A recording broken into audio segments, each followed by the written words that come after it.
Sophie. Good to see you again. Ready to dive into this crazy universe we call social media? Absolutely, Alex. I've got my coffee, my thoughts, and about 10 tabs open in my brain. Let's do this. 10 tabs? That's basically what my mind feels like after 20 minutes on Instagram. Scrolling reels, liking random dog videos, then suddenly reading about geopolitical conflict, all before I even brush my teeth. That's the beauty and the curse of it, right? You're hyper informed and hyper distracted at the same time. It's like we've all developed digital ADHD. Exactly, and I think that's where we should start. This invisible yet massive shift in how we think and feel since social media became a part of daily life. I mean, it's wild. 20 years ago, social media wasn't even a phrase. Now it's one of the biggest influences on our mental health. Yeah, let's go there, mental health, because I don't think we talk about it enough, especially how subtly social media affects it. Like, we joke about doom scrolling and comparing our lives to highlight reels, but that stuff cuts deep. So deep. There's this low-key pressure to always look like you're thriving. You don't just have to live your life, you have to perform it. Right? You can't just go for a walk. You need a story with a sunset, a quote overlay, and maybe some lo-fi music in the background. Guilty? I've definitely done the aesthetic walk post. Hey, no judgment. I've posted my coffee like it was a personality trait. But when does that become unhealthy? I mean, there's nothing wrong with sharing. It's the subtle shift in motivation that worries me. When we post not to connect, but to feel validated. Or to compete. That's when it gets toxic. Like when you're lying in bed at night, scrolling through people's perfect vacations, gym routines, career milestones, and thinking, what am I doing with my life? Exactly. And it's not even real half the time. Filters, edits, curated captions, it's all a performance. But our brains react as if it's raw, unfiltered reality. Which is why studies now link excessive social media use to anxiety, depression, sleep disorders, even body image issues, especially in teens. And what worries me is how normal it's become. Like, feeling bad after scrolling for an hour isn't even considered a red flag anymore. It's just part of the routine. Almost like a digital hangover. Yes, and you know what else is scary? The fact that we do it even when we know it's bad for us. Like, how many times have you said, I'll just check for a minute, and suddenly it's 2 a.m.? Too many. And that brings us to the next big theme, addiction. Social media is engineered to keep us hooked. It's not just habit, it's design. Absolutely. Infinite scroll, intermittent rewards, notifications. It's all rooted in behavioral psychology. You get a like, your brain gets a hit of dopamine, just like a slot machine. Which is ironic, right? Because we use social media to escape stress or boredom, but over time it becomes one of the main sources of both. I once read a quote that said, "We're the product, not the user." And that really stuck with me. Because it's true, these platforms aren't free. We're paying with our attention, our data, and sometimes our sanity. Which segues perfectly into privacy, or the illusion of it. Don't get me started. I think we've gotten too comfortable trading privacy for convenience. Like, we download a new app and we click accept all without even blinking. And just like that, some company in a basement somewhere knows where you sleep, what you ate for lunch, and what meme made you laugh last night. And maybe even your favorite guilty pleasure song. Mine's still Call Me By Me, by the way. Bold. Mine's probably something embarrassing like early 2000s emo rock. See? We overshare even when we're talking about oversharing. And that's the paradox, isn't it? We crave connection, we want to be seen, but we don't want to be watched. And yet, social media blurs that line constantly. It rewards exposure. The more you share, the more you get noticed. And the more you're noticed, the more you're at risk of judgment, of surveillance, of exploitation. Especially for influencers. I mean, imagine monetizing your personal life. There's no off switch. You become your brand. Which is exhausting. that constant pressure to stay relevant, interesting, on brand. Even your vulnerability becomes content. Exactly. And that actually brings me to a thought. Is there still such a thing as an authentic self online? Whoa, that's a big one. Maybe hold that thought. We'll come back to it. Fair. But I do think authenticity has become performative. Like we curate our realness. I know what you mean. Like the captions that say no filter, just me, but it still took 24 takes and a Lightroom preset. Been there, done that. But okay, let's switch gears a bit. Sure. Where are we headed? Let's talk information or misinformation. Because social media has basically turned everyone into a broadcaster, for better or worse. That's so true. The gatekeepers of knowledge have shifted. Now, a tweet can go viral and influence public opinion more than a published article. And while that can be empowering, it's also dangerous because anyone can say anything, and if it sounds confident enough, people believe it. And what's even scarier is how fast that misinformation spreads. Like before a correction or fact check can catch up, thousands of people have already seen and shared the original post. It's a wildfire, especially with emotionally charged content. Outrage travels faster than nuance. Completely. The algorithm favors engagement, not accuracy. So if something's dramatic, polarizing, or shocking, it's more likely to show up on your feed. Which creates these echo chambers. You're not just getting biased information, you're getting filtered reality. You're shown what you already agree with. Confirmation bias on steroids. And it messes with our ability to have real conversations. People get so used to their version of reality, they can't even imagine someone else's. That's why online arguments feel so unproductive. You're not debating ideas, you're defending identities. And the lines between truth, opinion, and influence get blurry. I mean, when a teenager with good lighting can have more impact than a journalist with a degree, things get complicated. I think that's where critical thinking comes in, but honestly, we were never taught how to navigate this space. No one prepared us for the information overload. Exactly. It's like we were handed this powerful tool without any instructions. Just scroll, share, repeat. And the scary part, we don't even realize how much it's shaping our worldview. We think we're informed, but really, we're being fed. Curated reality, optimized for clicks. But let's shift a little. I've been thinking about how all of this affects our relationships, not just with information, but with people. Yes, social connections. Honestly, it feels like we're more connected than ever, but also lonelier than ever. That paradox again.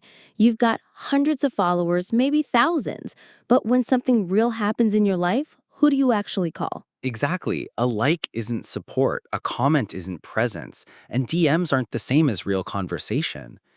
I miss voice notes even.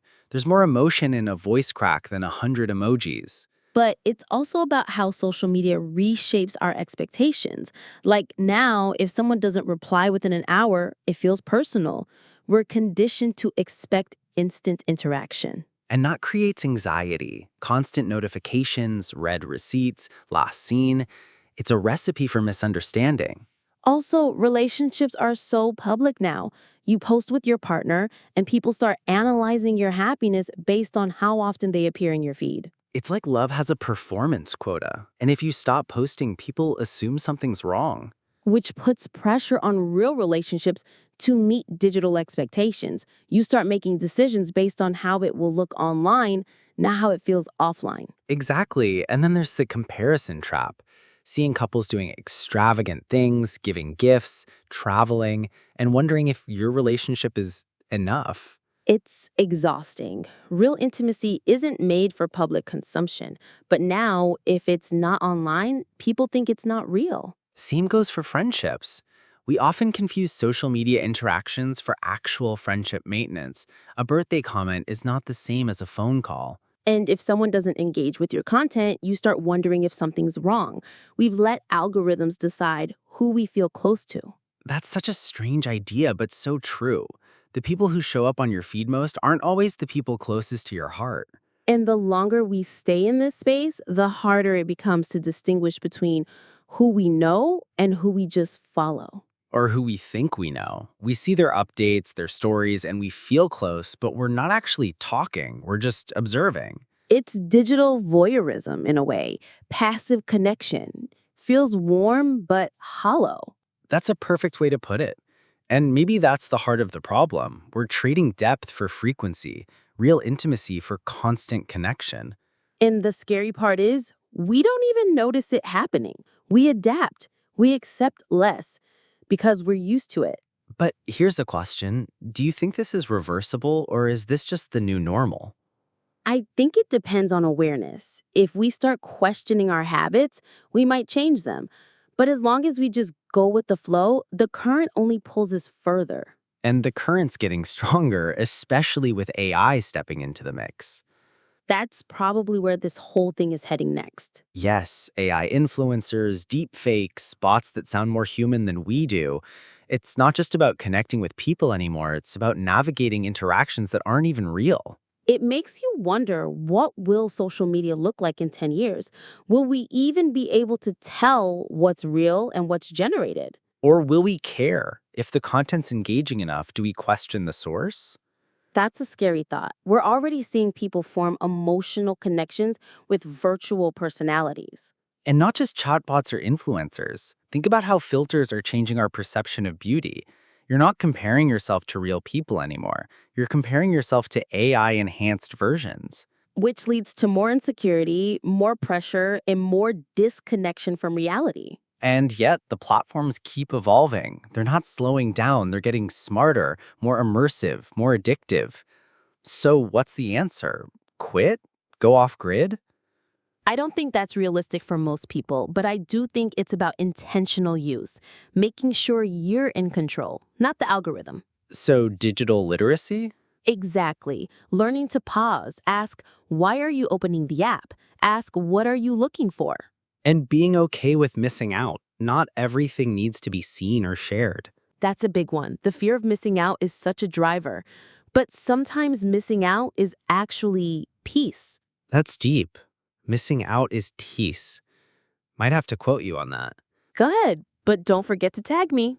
Obviously, wouldn't want to miss those likes. So we talked about addiction, mental health, relationships, and the constant stream of information, but there's something we touched on earlier that I think we should explore more: authenticity.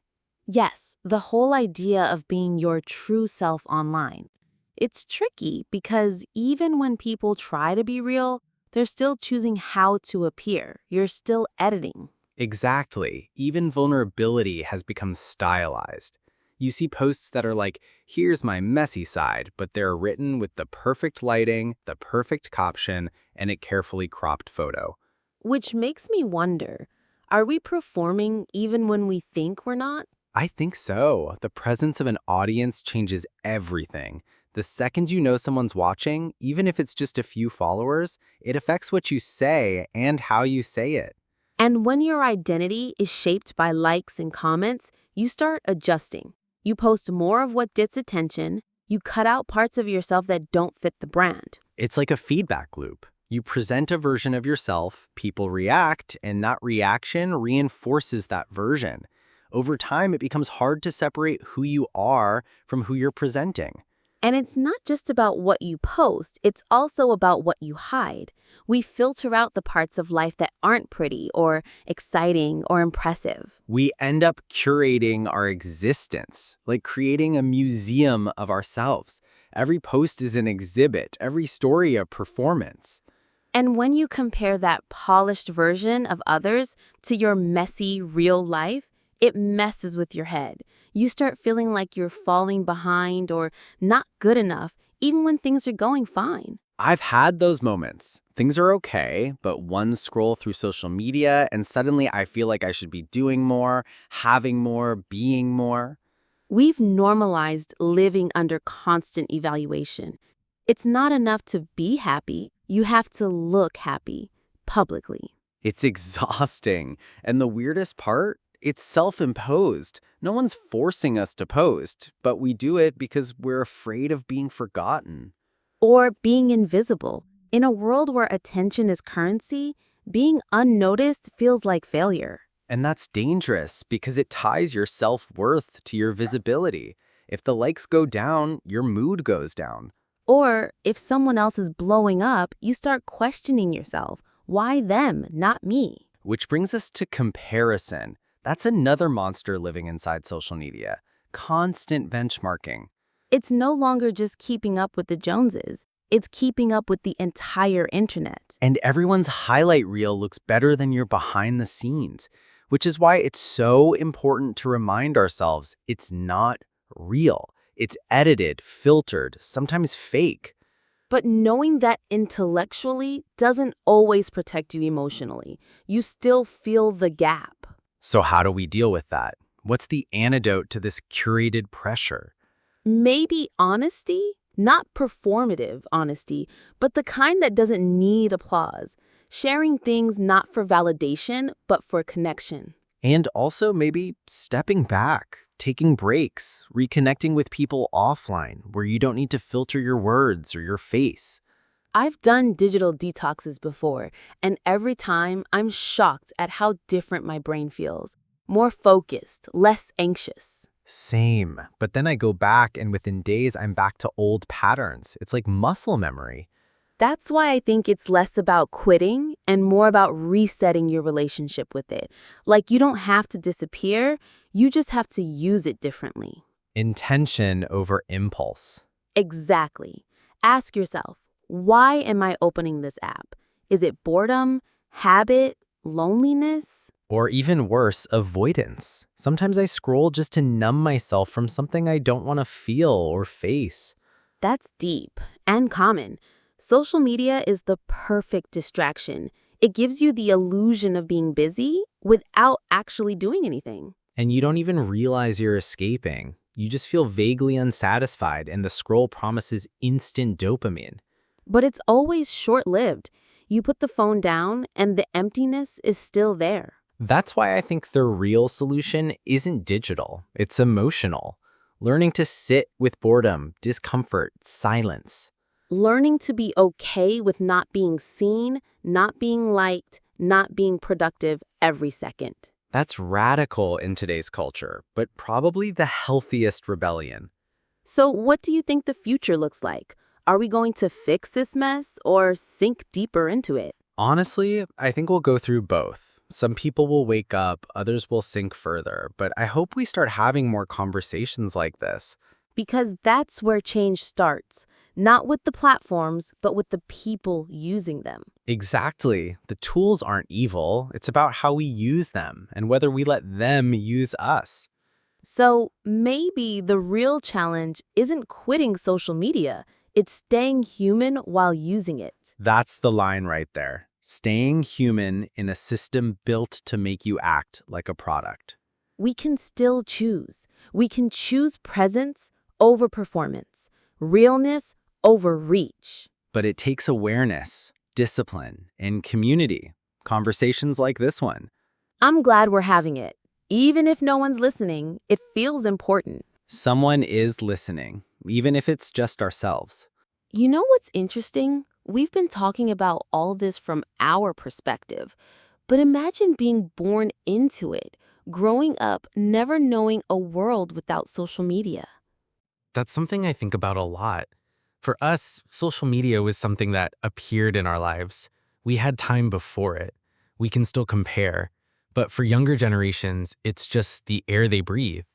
Exactly. There's no before. They don't remember boredom without screen or curiosity that didn't start with a Google search or a TikTok. It changes how they relate to everything: identity, friendships, self-esteem. The entire structure of growing up is different now. I read somewhere that children now recognize YouTubers before they recognize historical figures. They know influencers more than authors or scientists. Makes sense. These creators are part of their daily lives. They talk directly to them, respond to comments, feel like friends. But that also blurs the line between entertainment and reality. And between fame and worth. If your classmates are going viral on TikTok and you're not, it can make you feel invisible even if you're doing just fine in real life. And think about the pressure that creates. At 13, you're already building a personal brand. You're watching your follower count like a stock ticker. It's wild. You're not just a kid anymore. You're a content creator, whether you like it or not. Every post is a performance. Every reaction is a metric. And it's happening at an age when you're still figuring out who you are. Imagine having your identity shaped not by reflection, but by feedback. You stop asking, "Who am I?" and start asking, "What do people like about me?" That's dangerous. And it creates this fragile ego structure because your sense of self becomes dependent on external validation. And the feedback isn't always kind. Online bullying, cancel culture, comparisons, it's a tough space to grow up in. And the pace of trends is insane. One week something is cool, next week it's cringe. You're constantly trying to keep up. And if you don't, you feel out of the loop, like you're behind. That fear of missing out, it hits different when your entire social circle is online. And the algorithms feed it. You're shown what's popular, what's trending, what everyone's doing, whether it aligns with your values or not. Which brings us to something important. Do we even know what we like anymore, or are our preferences just reflections of the feed? That's a terrifying question. Are we becoming more ourselves, or just better mimics of what gets rewarded? And it's not just young people. Even adults are falling into this. But pressure to stay relevant, stay interesting, stay seen, it doesn't go away. Right. Adults just call it personal branding and pretend it's strategic, but it's still validation seeking. I sometimes wonder how this will affect us long term. What kind of adults will these kids become? What kind of relationships will they build? And what kind of self-image will they carry?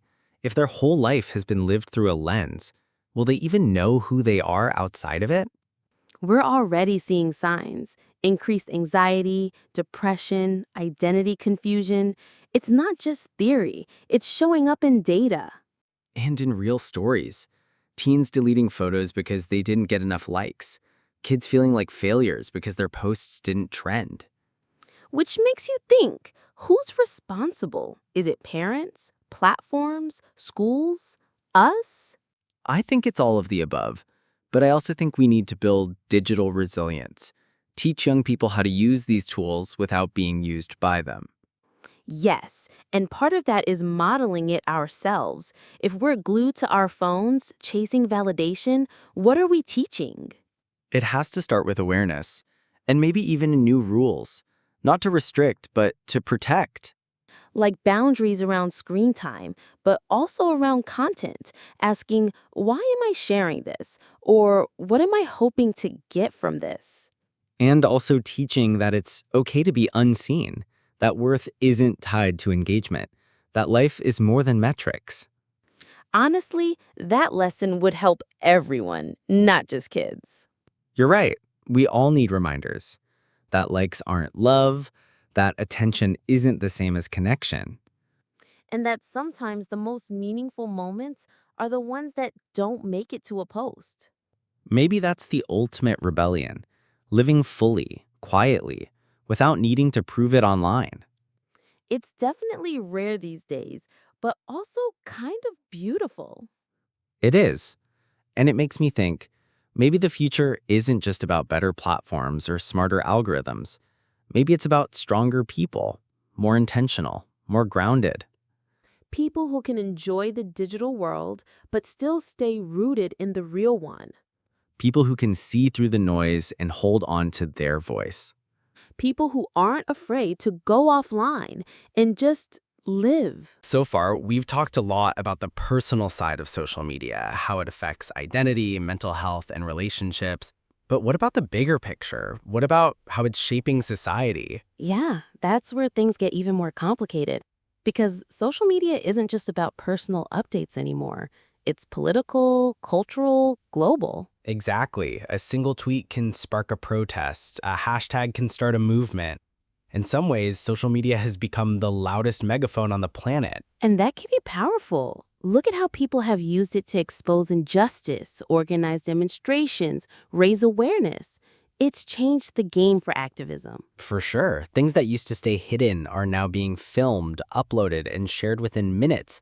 The world is watching, whether governments like it or not. But with that power comes risk, because the same platforms that give people a voice can also take it away. Censorship? Exactly. And it's messy. You've got governments trying to control narratives, companies deciding what content stays up, and users trying to push back against both. And the lines are blurry. Like, where does moderation end and censorship begin? Who decides what's misinformation and what's just an unpopular opinion? That's the scary part. The platforms weren't built to handle this kind of responsibility, but now they're basically global editors of truth. And they weren't elected. No one voted for these companies to decide what billions of people see. But at the same time, without some moderation, you get chaos, hate speech, harassment, violence. So what's the solution? It's a tightrope. Total freedom leads to abuse. Total control leads to suppression. Somewhere in between, we have to figure out a way that respects truth and expression. And it's not just about what's removed, it's also about what's amplified. The algorithm isn't neutral. It chooses what gets attention. That's what people forget. It's not just about censorship. It's also about visibility.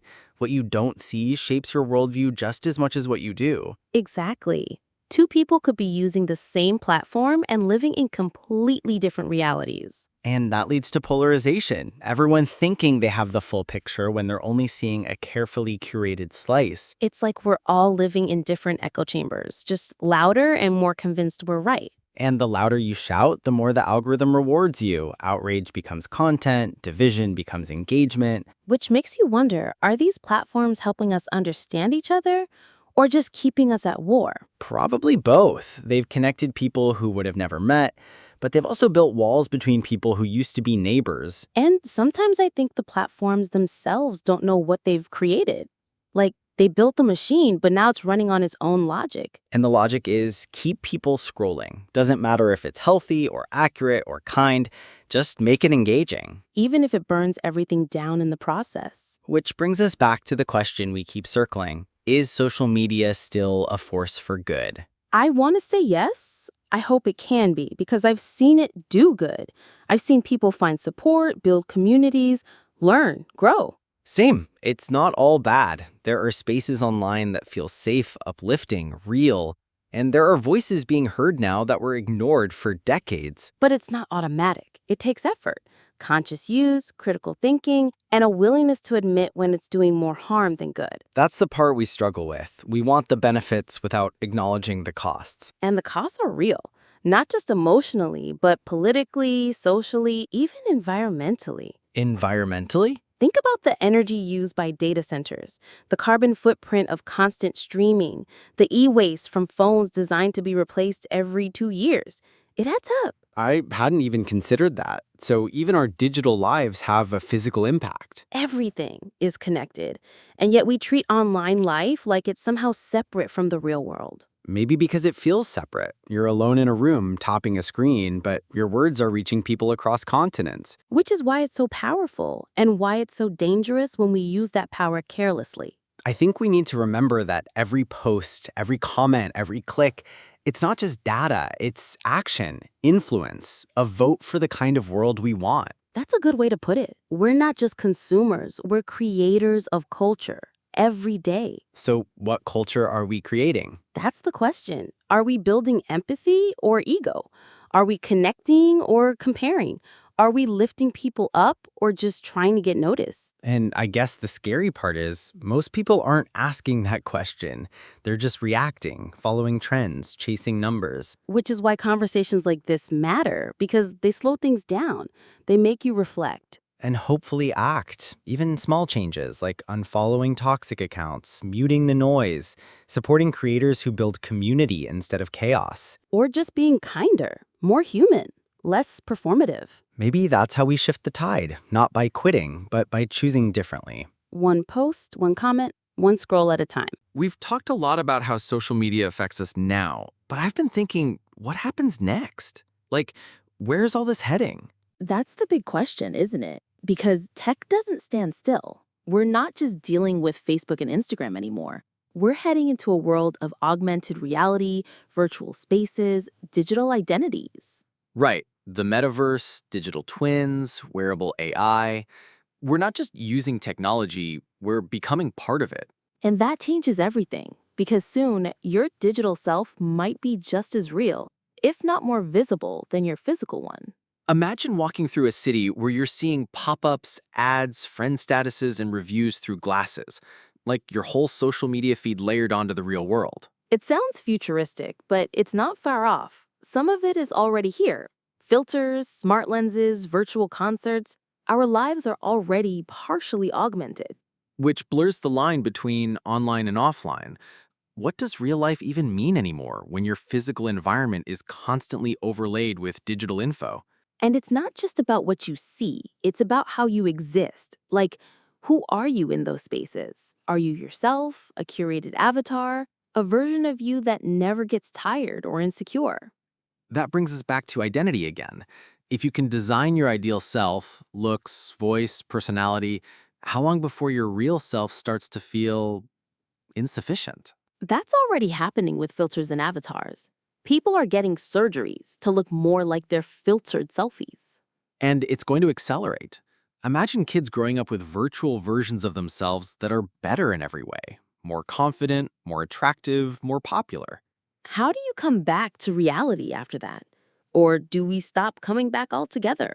That's the worry, that we'll choose the virtual because it's easier, more controllable, less vulnerable, but also less human, because flaws, awkwardness, failure, those things make us human. And when you eliminate those in the virtual world, you start to resent them in the real one.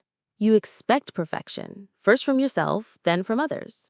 Which can make real relationships harder, less forgiving, less patient. And at the same time, we're more connected than ever, but it's mediated by screens, interfaces, filters. You and I could be sitting across from each other, but still interacting through a device. And soon, those devices might not even feel like devices. They'll be glasses, contacts, neural links. It makes you wonder what happens when there's no clear offline anymore, when every moment is potentially enhanced, captured, shared. It could be amazing. Seamless access to information, translation in real time, help when you need it. But also overwhelming, constant input, zero quiet. A world where solitude becomes a feature, not the default. We might have to fight for silence the way we fight for privacy now. And privacy might become something only the privileged can afford, just like it already is in some ways. That's a terrifying thought, because privacy isn't just about data. It's about autonomy, agency, the ability to exist without being observed. And if every moment is trackable, traceable, and monetizable, then where do you go to just be? Maybe that's the rebellion of the future, not going online, but going invisible. Digital minimalism as resistance, logging out as a political act. Honestly, that sounds powerful, but also really hard. Because we're not just addicted to attention, we're expected to participate. If you're not online, people think you're out of touch. If you don't post, you must be hiding something. If you don't engage, you're irrelevant. Which loops back to this weird social contract we've all signed, unspoken but binding. Show up, stay visible, stay current. And now we're building tools to make that even more seamless. AI assistants that answer messages for us, avatars that attend meetings on our behalf. We're outsourcing our presence. And eventually, maybe even our personality. Like, why bother crafting a caption when your AI can write something you'd totally say? But is it still you then? Or is it a ghost version optimized for likes and responses?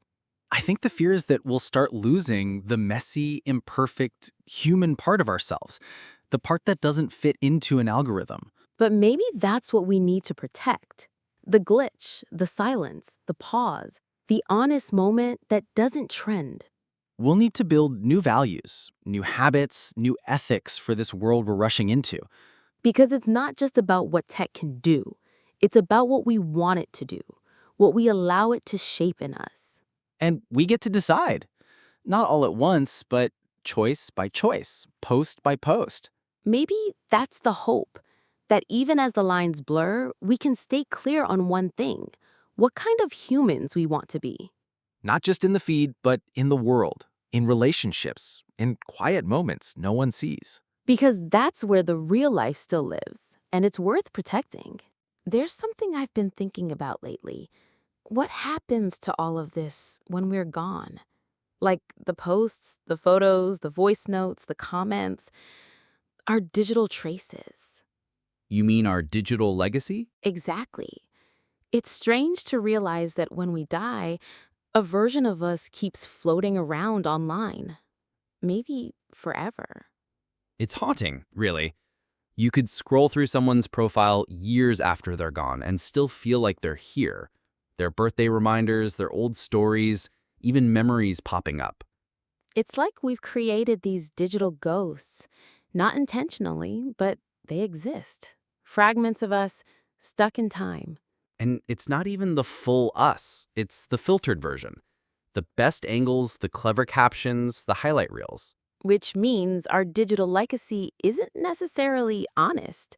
It's curated, branded, but still powerful. For some people, it becomes the only way they're remembered. It's weird to think about. In the past, legacy was passed through stories, memories, maybe some letters or photos. Now it's terabytes of data. But who owns that data? Who gets to decide what happens to it when we're gone? That's a big legal and ethical question. Some platforms allow you to set a legacy contact, others just lock the account. But what about everything you've written or shared elsewhere? And what about AI recreations? Like, we already have voice clones and deepfakes. What's stopping someone from building a version of you that keeps talking after you've died? That's already happening in some places. People creating AI chatbots trained on a loved one's messages, trying to simulate their voice, their thoughts. Sounds comforting, but also unsettling. Yeah, it raises the question, is that really connection or is it digital denial? And where's the line between honoring someone's memory and refusing to let them go? I think we'll see more of that as time goes on. As generations grow up entirely online, their self becomes more digital than physical. Which means their memory lives online too. But what happens when those memories are manipulated, edited, monetized? Imagine scrolling through a feed and seeing a sponsored ad from someone who's no longer alive. Their image, their voice, selling something. That feels dystopian, but also not that far-fetched. We're already used to data being used without our full consent while we're alive. After death, it's even more vulnerable. Maybe that's why we need to think about legacy while we're alive. Not just what we post, but what we stand for, what we leave behind intentionally. Because in the end, your posts might outlive your heartbeat, and someone, somewhere, will stumble across your words, maybe even years later. That's kind of beautiful, actually, that something you said casually could matter to someone else long after you're gone. It gives your words weight, even the ones you didn't think twice about. So maybe we should all post like someone we love is going to read it after we are gone. That would change everything. Less noise, more meaning. And maybe more kindness. Because your digital trail isn't just a timeline, it's a reflection of your values. And it's permanent. Even deleted posts can be archived, screenshotted, stored. The internet rarely forgets. Which makes mistakes scarier. You mess up once publicly and it can follow you for years. That's the downside of a connected world. No room for forgetting. Forgiveness becomes harder when your worst moment is always a click away. Which is why we need a culture of compassion. Not just canceling, but learning, evolving, allowing people to grow. Because if we're going to live our lives online, we have to accept that we'll stumble there too, and we'll need space to heal, publicly. And maybe that's part of our legacy too. Not just the perfect pose, but how we handled our failures, how we showed up when it mattered. Legacy isn't just about how you're remembered. It's about what you left in others. The conversations, the care, the courage.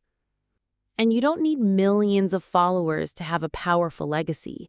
Sometimes one message, one honest story, one act of grace, that's enough.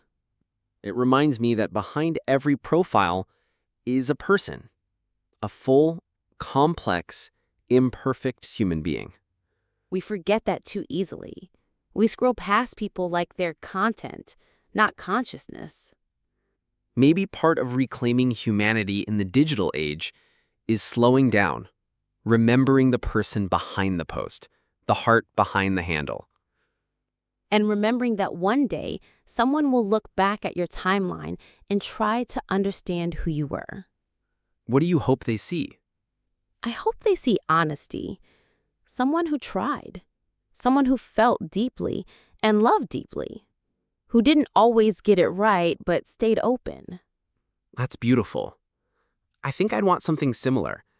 To be remembered not for the noise I made, but for the meaning I left.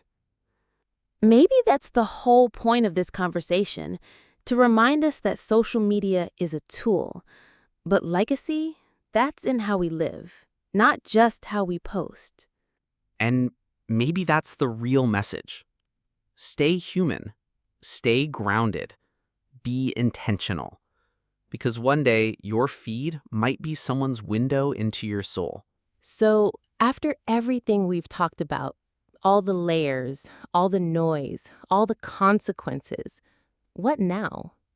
That's the question, isn't it? After unpacking the impact, the addiction, the identity shifts, the legacy, where do we go from here? I think it starts with stepping back, not in fear, but in clarity. We need space from the screen to remember what matters off it. We forget how good silence can feel, how powerful it is to just sit with your thoughts. No pings, no updates, no comparison. When was the last time you went a full day without checking your phone? Honestly, I can't remember. Maybe a few hours during a flight, but even then I felt this weird phantom urge, like my hands didn't know what to do. We've wired ourselves to be constantly stimulated, constantly reactive. It takes a real effort to unlearn that. And that effort isn't easy. The scroll is always easier, the distraction more tempting, but healing lives in the stillness. I've started building little rituals, leaving my phone in another room while I eat, going for a walk without headphones, journaling with pen and paper. Those sound small, but they're powerful. They reconnect you to your senses, to your thoughts, to the parts of life you can't compress into a post. It's not about quitting the internet.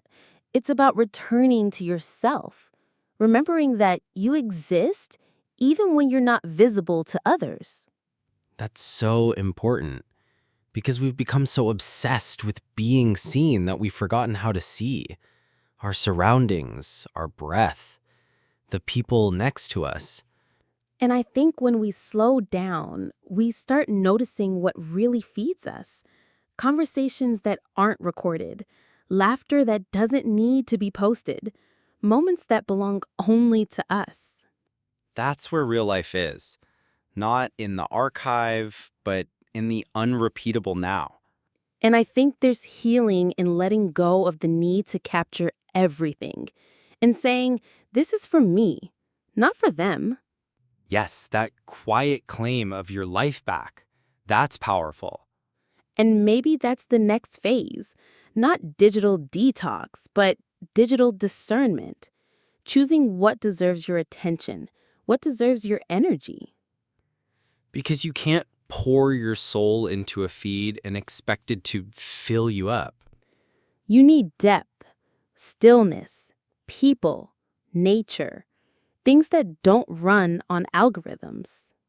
And you need grace for yourself, for others, because we're all figuring this out as we go. We were handed these tools without instruction, and now we're living through the consequences. But we also get to rewrite the rules. We can choose presence over performance, connection over clicks. We can log off, not out of despair, but out of wisdom, because we know who we are matters more than what we post. And when we come back, we can come back different, with intention, with boundaries, with clarity. Not just scrolling to numb, but sharing to uplift. Not posting to prove, but to connect. That's the shift. From consumption to creation. From reaction to reflection. And from digital survival to digital sanity. We can be online without being consumed by it. We can exist in this space without losing ourselves in it. But it starts now, with one pause, one breath, one choice to put the phone down and look up. And remember, life is happening right here. In the unsaved, the unseen, the unshared. And that's the most real it gets. So maybe that's our last message. For everyone listening, you don't have to disappear. Just come back to yourself. Your worth was never in the numbers. It's in your presence, your heart, your attention. So give it wisely. And give it to what truly matters.